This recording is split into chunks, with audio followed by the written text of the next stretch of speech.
نہ کسی خوشی کا مظاہرہ، نہ دکھ کا، بس جیسے بادل کا ٹکڑا آرام سے اپنے سفر پر گامزن ہو اور وہ دوسرے بادل کی خود سے آ ملنے پر ذرا برابر بھی فرق محسوس نہ کرے۔ میں نے کہا تھا میں ضد کی پکی ہوں۔ وہ فابیہ تھی، تاثرات سے بھری، اس لیے مسکرا کر جتا کر بولی، ہمارے یہاں اسے ضد نہیں ڈھیٹ پن کہتے ہیں۔ وہی لہجہ، وہی بے تاثر انداز۔ ذرا دیر کو فابیہ کی مسکراہٹ تھمی، مگر وہ جلد ہی خود کو کنٹرول کر گئی۔ چلے، آج سے میں بھی ضد کو ضد نہیں ڈھٹائی ہی سمجھوں گی۔ ہماری زندگی اتنی آسان نہیں ہے۔ بہرام نے اسے ڈرایا، بتایا، اسے سمجھ نہیں آئی۔ اب یہی میری زندگی ہے۔ دو بدو جواب آیا تھا، ہمارے یہاں صبح تہجد کے وقت اٹھا جاتا ہے۔ شاید وہ اس کے اٹھنے کے وقت نیچے سے جان کر آیا تھا، اس لیے چوٹ کر رہا تھا۔ میں پوری رات سوؤں گی ہی نہیں۔ وہی مسکراتا انداز، مگر اندر جیسے آنسو کی ندیاں بہہ رہی تھی۔ تمہارے عشق کا بھوت ابھی تک نہیں اترا؟ اب کی بار لہجے میں ہلکی سی غصے کی تپش تھی، مگر فابیہ تحمل سے آگے بڑھی اور بالکل اس کے سامنے کھڑی ہو کے آنکھوں میں آنکھیں ڈال کے کہنے لگی، اگر یہ بھوت ہوتا تو کل رات کی گرمی اور مچھر ہی اسے اتار دیتے۔ فابیہ ملک۔ وہ کچھ کہنے ہی لگا تھا کہ فابیہ نے اس کی بات کاٹ دی۔ فابیہ بہرام علی، ناٹ فابیہ ملک۔ کچھ پل غصے سے بھری نظریں فابیہ کے مسکراتے چہرے پر ٹکائے دیکھتا رہا، اس سے پہلے کہ کوئی سخت جملہ کہتا۔ باہر سے آواز آئی، امی، یہ کٹو مجھے مار رہی ہے۔ بہرام سنتے ہی غصے بھری ایک اور نظر فابیہ کے مسکراتے چہرے پہ ڈالتے باہر چلا گیا۔ نوال، زیان، پھر سے لڑ رہے ہو تم لوگ؟ آواز نارمل تھی، مگر چال ڈھال غصے سے بھرپور، اور وہ پہلے دن کی دلہن پر تو اتنا غصہ نہیں نکال سکتا تھا۔ اتنا بھی بے مروتی اچھی نہیں، اس سے بہترین بہن بھائی کو ہی سمجھا لے۔ فابیہ نے اوپر سے باہر دیکھا، بہرام دونوں کو ڈانٹ رہا تھا۔ ایک بوڑھی عورت تخت پر بیٹھی پان کھا رہی تھی اور ایک درمیانی عمر کی عورت بہرام سے کچھ کہہ رہی تھی یا پھر نوال اور زیان کی شکایت کر رہی تھی۔ فابیہ واپس پلٹ آئی، اس کے کان میں ایک ہی انسان کی آواز بار بار گونج رہی تھی، اور وہ انسان تھا عالم عرف ایمی۔ مرغی کا ڈربہ ہے وہ، بہرام تم پر انٹرسٹڈ نہیں، وہاں تم خوش نہیں رہو گی۔ اس انسان میں ایسا کیا ہے؟ بہرام تم میں انٹرسٹڈ نہیں، انٹرسٹڈ نہیں، انٹرسٹڈ نہیں۔ فابیہ نے کانپنوں پر ہاتھ رکھ کے آوازوں کا راستہ روکنا چاہا، مگر اندر کی آواز اندر ہی سنائی دیتی رہی۔ وہ آنسو بہاتے آنکھیں لیے زمین پر بیٹھی چلی گئی۔ بظاہر وہ کتنی ہی مضبوط کیوں نہ بن بیٹھے، مگر اندر سے وہ ایک لڑکی ہی تھی، عشق مجاز میں پور پور ڈوبی، بے بس لڑکی۔ پیا کو پیا مورے بنانے کے لیے اپنوں کو چھوڑ آئی، اور بدلے میں کیا ملا؟ فقط بے رخی، برسوں ساتھ نبھانے والے آنسو۔ مگر بچے، کیا تم جانتے ہو، پیا سے پیا مورے تک کا سفر ایک دریا حائل ہے، آگ کا دریا، جس کو نصیبوں والوں میں بھی نصیب سے عبور کر پاتے ہیں۔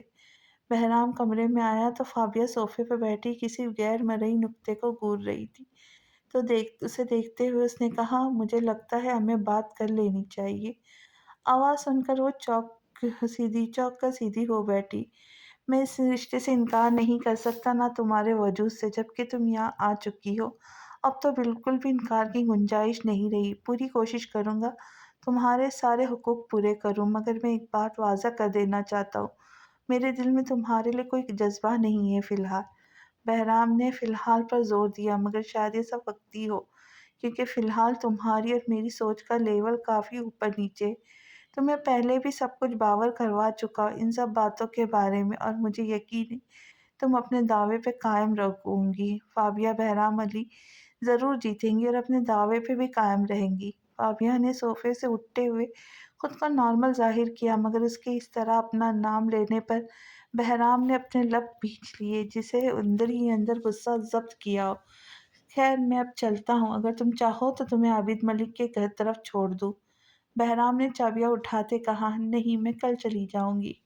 بہرام کو انکار کرنے کے بعد اس کے دروازے بند کرتے ہی وہ پلٹی تھی کہ آواز آئی، ہیلو بھابھی، کیا میں اندر آ سکتا ہوں؟ وہ زیان تھا۔ تم اندر آ چکے ہو ڈفر؟ نوال بھی اس کے پیچھے آئی تھی، جسے اب اس کے سر پر ایک چپت لگا کر اندر آ چکی تھی۔ بڑا ہوں تم سے، تمیز سے بات کیا کرو۔ زیان نے غصہ دکھایا۔